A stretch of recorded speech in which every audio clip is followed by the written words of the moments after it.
Que la paix soit sur vous, les Gaulois et les Gauloises, courageux résistants et opposants à la dictature sataniste qui bientôt ne sera plus mondiale, mais locale, et qui pour finir sera supprimée totalement de la terre. Louange à Dieu. Alors, je tombe sur une vidéo de Guasmi qui fait 7 minutes. 7 minutes, ça va, c'est raisonnable. Je me dis, je suis capable de l'écouter jusqu'au bout. Mais toute seule, ça serait trop dur, parce que ça serait quand même une épreuve, donc je vous demande de l'écouter avec moi. Alors, on commence tout de suite, ça s'appelle l'emprise de Gog et Magog, et nous allons voir ce que ce cher Guasmi a à nous dire. Et je vous commenterai aussi ses expressions faciales, ses mimiques, puisque elles sont tout un poème. On commence. Les paroles de Dieu qui ont été citées et qui nous arrivent aujourd'hui seulement à pouvoir les méditer et les comprendre. Les paroles de Dieu qui ont été citées et qui nous arrivent maintenant seulement de pouvoir les méditer et les comprendre. Bon, bien sûr, ça manque légèrement de contexte, voire énormément. Il n'y a pas de contexte, en fait. Ça commence comme ça. Il y a une magie dans la communication. Il y a une magie dans la communication. Ok. Cette magie de la communication, c'est ça que je voudrais vous parler aujourd'hui. Et cette magie de la communication, c'est ça que je voudrais vous parler aujourd'hui. C'est pas moi qui fait ces fautes grammaticales, c'est lui, c'est pas moi. Comment vous prémunir? Comment comprendre? Comment vous prémunir? Comment comprendre? C'est deux sujets un tout petit peu différents. Mais bon, continuons. Que celui qui parle, il sème. Que celui qui parle, il sème. Du verbe semer. Celui qui parle, il projette des idées, des images. Et à travers ces idées, ces images multipliées, cela perturbe l'âme et lui donne... Donc celui qui parle, il sème, il projette des images et des idées, et à travers ces images et ces idées, cela perturbe l'âme. Donc je suppose de celui qui écoute. Donc là, il est en train de parler de quelqu'un qui parle, mais on ne sait pas qui. Celui qui parle. Mais au moment où il dit ça, qui parle? Eh bien, Yahya Guasmi. Du coup, on peut se poser la question, serait-il en train de parler de lui-même? À la troisième personne. Celui qui parle, en l'occurrence, et en contexte, ce n'est que lui. Et il est en train de dire quoi? Que celui qui parle sème la confusion et le doute. On réécoute juste un petit peu ce petit bout. Et cela perturbe l'âme et lui donne... Cela perturbe l'âme. Donc celui qui parle perturbe l'âme. Moi je pense que c'est effectivement un commentaire sur son propre discours, qu'il est en train de nous parler de ce qu'il fait lui quand il parle. Une énergie d'information et de communication. Une énergie d'information et de communication. Mis à part que ça a vaguement l'air scientifique, est-ce que ça dit quelque chose? Une énergie de communication et d'information. Pour lui faire perdre les repères. Ah, pour lui faire perdre les repères. Troubler l'âme, faire perdre les repères. Alors je résume, en clarifiant le propos, mais je respecte vraiment le sens. Celui qui parle trouble l'âme et fait perdre les repères. De qui? De celui qui écoute. En contexte, Yahya Guasmi, qui parle, trouble l'âme et fait perdre les repères de ses disciples. Effectivement. Et l'âme, elle commence par tant d'informations non maîtrisables L'âme, elle commence par tant d'informations non maîtrisables communiquées par le fourbe et d'autres. Communiquées par le fourbe et d'autres. Donc il parle de celui qui parle, et celui qui parle est un fourbe. Et celui qui parle au moment où il parle, c'est lui-même. Se qualifierait-il lui-même de fourbe? Moi j'ai l'impression, et puis ça me paraît cohérent par rapport à tout le reste, pour une fois que c'est cohérent.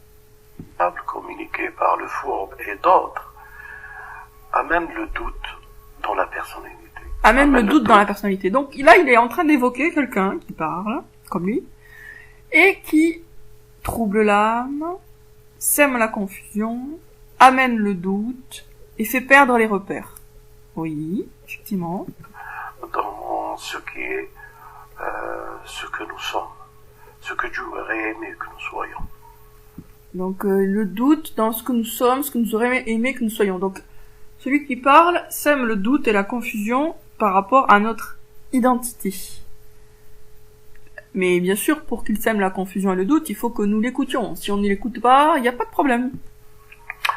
Alors tous les jours, on est bombardé par ces ondes négatives. Donc là, il parlait de celui qui parle, et maintenant il parle d'ondes négatives. Oui, d'accord, c'est vrai que la parole, c'est une onde. Par Iblis et par la société. Et la société, elle espère construire, part pour construire, développe, civilise comme elle l'entend, et construise certaines personnes. Construit certaines personnes. Et là, il a cette façon de, cette espèce de grognement discret, mais quand même présent, accompagné d'un mouvement de tête qui a l'air de fouiller, de tête chercheuse, quoi. Ça lui donne l'air extrêmement intelligent. Certaines personnes. Donc la société construit certaines personnes. Est-ce qu'on parle d'êtres humains ou est-ce qu'on parle de robots? La société qui construit des personnes. Construire, ça va pour les objets, hein. Donc, du coup, la société qui construit des personnes, il y a une espèce d'ambiguïté totalement délibérée entre l'être humain et le robot, la machine. On continue.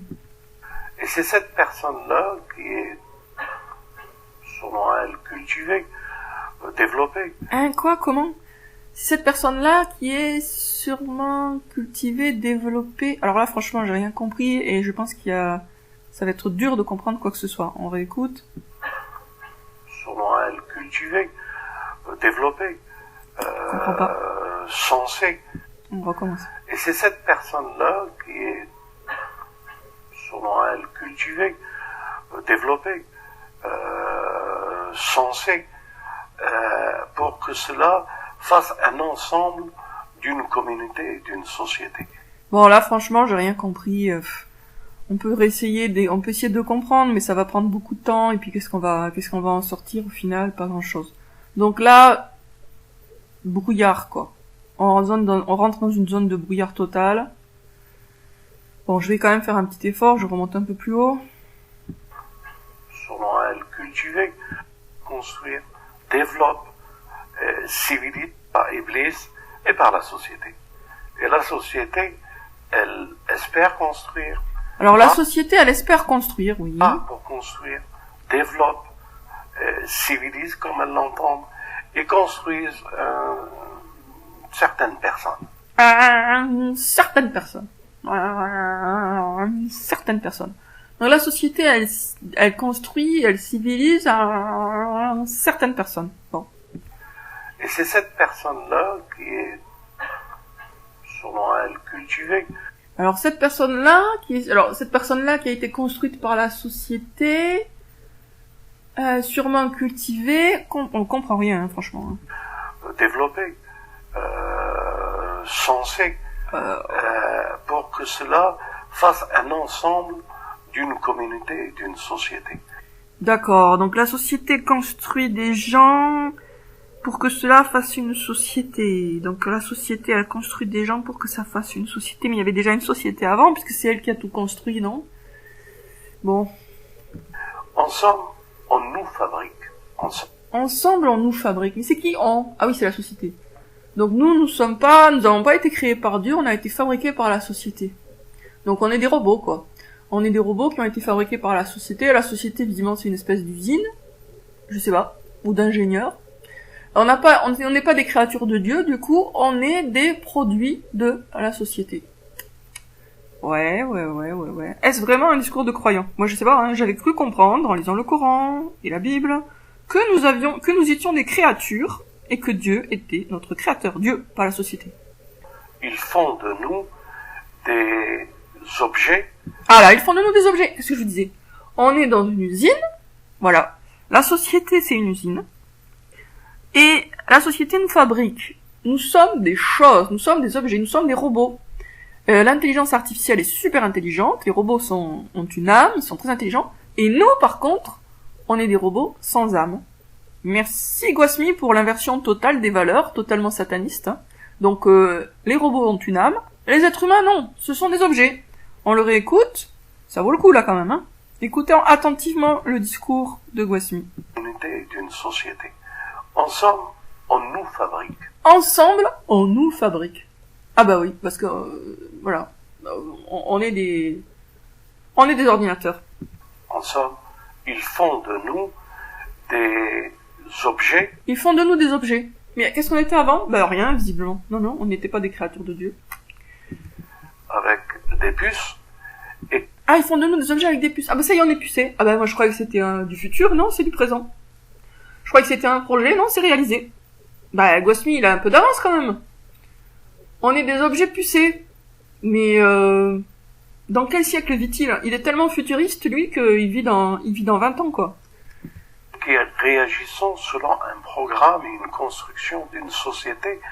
Alors donc on est des ordinateurs, on a été programmés, on a des puces, ouais, ok. Et qui réagissons selon un programme et une construction d'une société à travers des données de la communication. D'accord, donc on est vraiment des ordinateurs, quoi. On est juste des ordinateurs. Merci Gosmi de nous l'apprendre. Et il a raison de commencer en disant celui qui parle brouille les repères, oui. Celui qui parle trouble l'âme, oui, effectivement. Celui qui parle fait tout ça, ça c'est vrai. Donc mes frères et sœurs, Ah bah c'est pas des frères et des sœurs, c'est donc mes ordinateurs et mes ordinatrices. Hein. Soyons cohérents. La communication première, vous la connaissez. Elle fut la... Ah, la communication première, vous la connaissez. Il y a eu un donc là. Donc, vous connaissez la communication première. Vous êtes des ordinateurs. Vous êtes pucés, vous avez été fabriqués par la société, donc, vous connaissez la communication première. Mais de quoi parle-t-il? Pourquoi donc? Et quel rapport avec la choucroute? Comment tout cela s'enchaîne-t-il? Ben, cela ne s'enchaîne pas. Il est là pour troubler l'âme. Il est là pour brouiller les repères. Il a bien dit au début.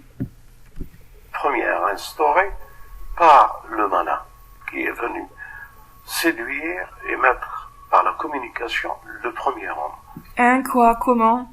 Ouh, il va loin là, hein. Il va très loin. Au moins, il se dévoile.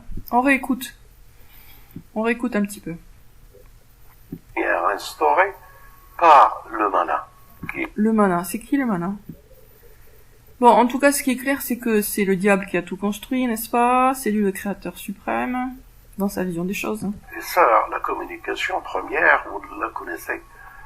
Elle fut la première instaurée par le mana, qui est venu séduire et mettre par la communication le premier homme. Hein?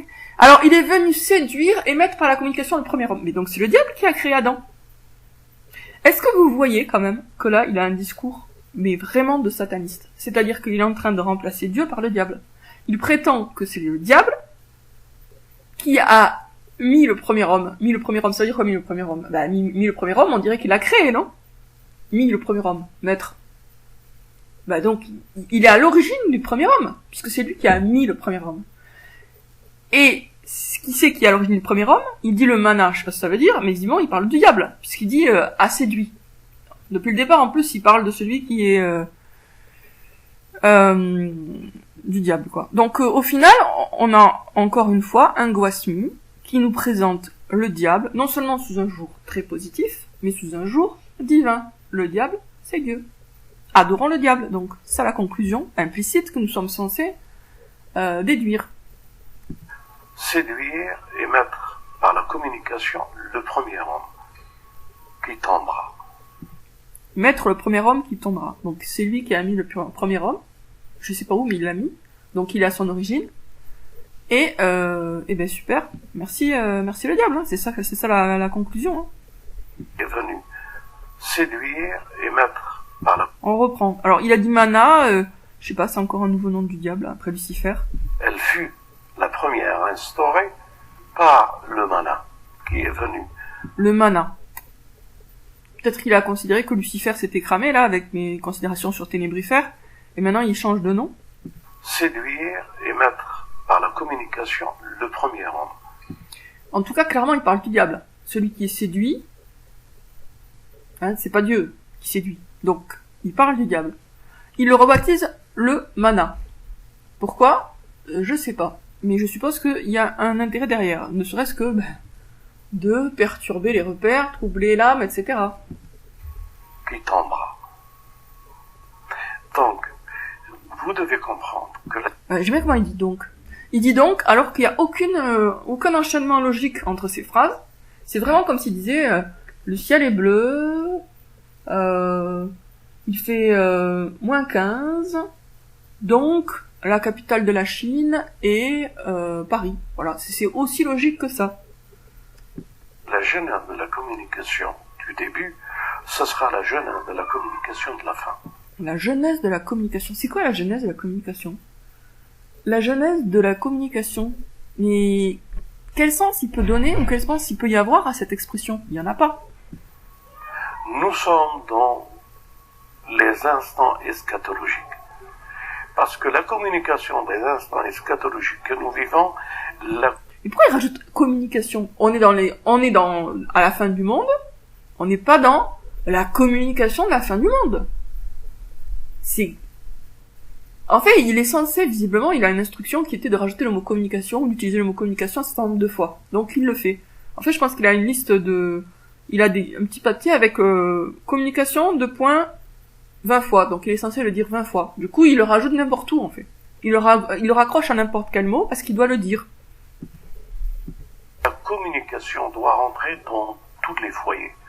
Et tous les centres de communication, tous les foyers, toutes les sociétés, toutes les associations, toutes les organisations doivent être menés à travers cette communication. En fait, franchement, j'en ai marre. Déjà. Pourtant, je suis qu'à 2 minutes 55, donc je crois que je vais arrêter. De toute façon, il y a beaucoup de choses déjà qui en ressortent, hein. Je vous conseille, à vous aussi, d'écouter la vidéo, mais pas en entier. Vous voyez, prenez juste une petite tranche, là, comme ça. Là, 2 minutes 55, parce que si vous regardez beaucoup, après on se retrouve absorbé par le truc. L'idée, c'est qu'on ne veut pas rentrer dans sa mentalité bizarre, on veut la voir de l'extérieur, on veut l'analyser. Donc ça demande de garder la tête froide. Pour garder la tête froide et pas se laisser emporter par cette espèce de flux incompréhensible, hein, et donc hypnotique, parce que dans l'hypnose, on utilise beaucoup ce qui est incompréhensible pour hypnotiser. Les ruptures de sens, elles tendent à faire disjoncter l'esprit critique et donc à mettre dans un état suggestible. Donc ne le regardez pas en entier, mais regardez juste le début, quelques minutes, 3 minutes par exemple. Et posez-vous des questions rationnelles du genre, de qui parle-t-il? Que dit-il exactement? Si vous constatez que vous ne pouvez pas savoir ni de qui il parle, ni ce qu'il dit, ne prêtez pas à ces paroles un sens qu'elles n'ont pas. Prenez acte du fait que ce qu'il dit est vide de sens. Mais en réalité, ça doit être vide de sens, ça va quand même dans une certaine direction. C'est ça qu'il faut comprendre. C'est-à-dire que, même si c'est vide de sens rationnel, précis, il y a une direction. Et la direction, c'est que le diable est à l'origine de l'homme et que nous sommes des machines avec des puces. C'est ça la direction de son discours. Dans cette vidéo, comme dans toutes ces vidéos, le diable est gentil, le diable est bon, le diable nous a créés, et nous sommes des machines. Donc il a un discours transhumaniste et pas anti-transhumaniste. Soyaya Goswami, ses opinions sont satanistes. Après, je sais pas ce qu'il fait dans sa vie privée, mais au niveau de ses idées, clairement, il a un discours de sataniste. Il remplace Dieu par le diable. Il prend le diable pour Dieu. Et là, il a rebaptisé Amana ou Mana ou un truc bizarre. Sur ce, je vous dis à bientôt pour une prochaine vidéo.